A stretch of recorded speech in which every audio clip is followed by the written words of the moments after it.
Fala aí, gente linda! Este é o Vozes da Cor Podcast, uma produção da Crede 12, através da Política Nacional de Equidade, Educação para as Relações Étnico-Raciais e Educação Escolar Quilombola, PNRQ, e dos Agentes de Gestão da Inovação Educacional, AGIs.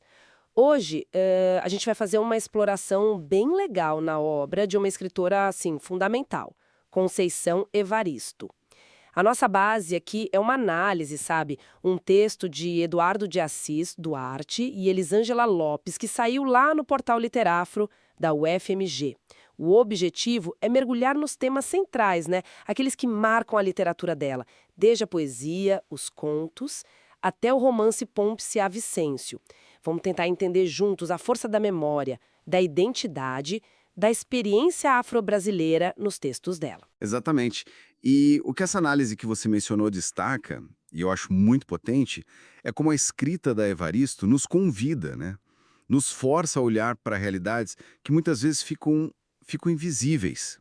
E ela faz isso combinando de um jeito muito particular a denúncia social com uma sensibilidade poética, assim, profunda.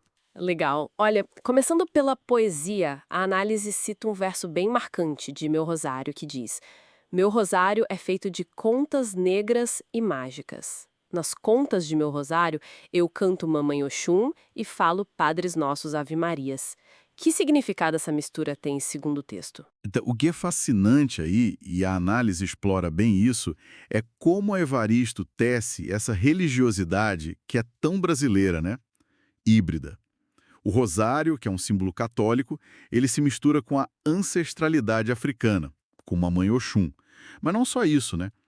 Ele vira também um gatilho para o que o texto chama de memória mal adormecida, uma memória que resgata tanto a infância quanto a percepção muito cedo do preconceito. Tipo o exemplo que a análise dá das meninas negras que nas coroações só podiam jogar as flores, sabe? Nunca podiam coroar a rainha.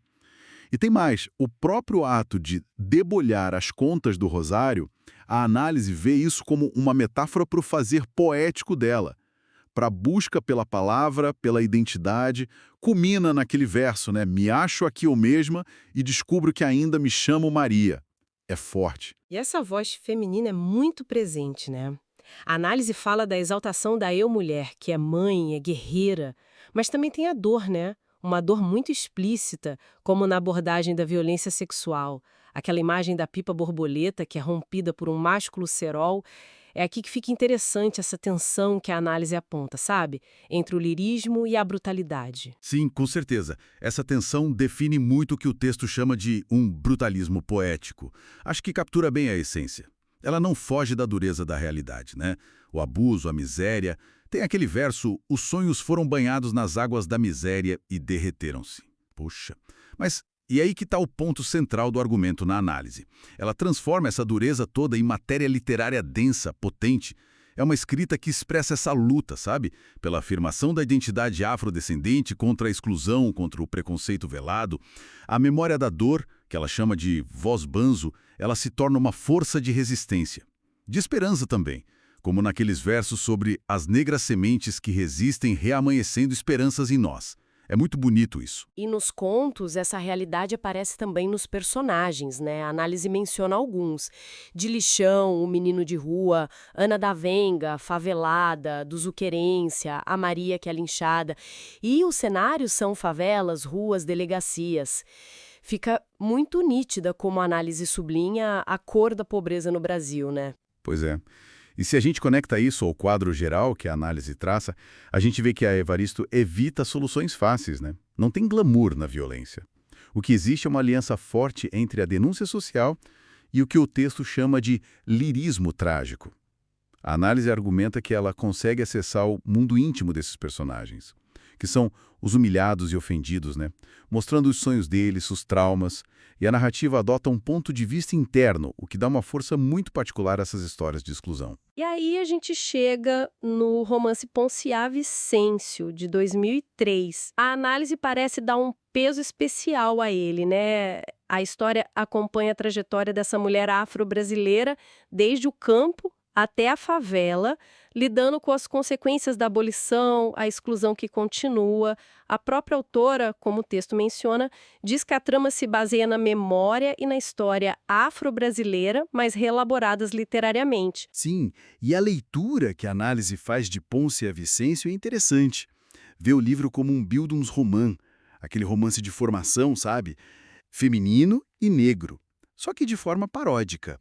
Ou seja, em vez de uma ascensão, de um crescimento, a gente acompanha um percurso de perdas.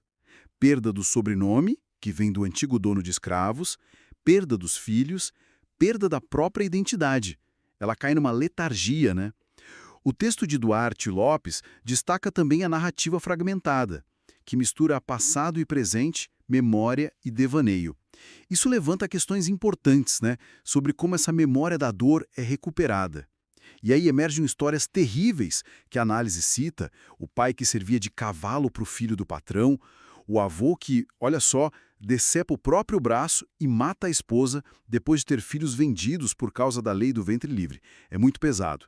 E a arte, que é moldar o barro, surge ali como um caminho para Ponciá tentar em reencontrar o fio da própria existência. Parece que o texto coloca a Conceição Evaristo numa linhagem bem importante da nossa literatura, né? Ao lado de nomes como Maria Firmina dos Reis, Lima Barreto, Carolina Maria de Jesus, por dar voz aos despossuídos, por desafiar a narrativa tradicional brasileira. Exato, precisamente. A análise descreve a obra dela como essa fala diaspórica. Uma fala que, na prática, desconstrói aquela marcha triunfal da história oficial, sabe? Ao suplementar essa história com o prefixo afro, ela nos confronta com essa presença que foi desvalidada, marginalizada, mas que é consciente e potente na sua expressão literária. É uma perspectiva muito forte mesmo, essa que a análise de Duarte Lopes nos traz sobre a obra dela. Pois é. E talvez a reflexão que a leitura desse texto deixa pra gente seja justamente essa, né? Como essa insistente rememoração da dor, mas também da resistência na obra da Evaristo, como isso continua a nos interpelar hoje sobre as feridas que ainda estão abertas na história brasileira. E sobre essa aurora ainda à espera do sol que um dos poemas dela menciona. Fica aí a provocação para a gente pensar. Este foi mais um episódio do Vozes da Cor podcast. Aqui todas as cores têm voz. Até a próxima, gente.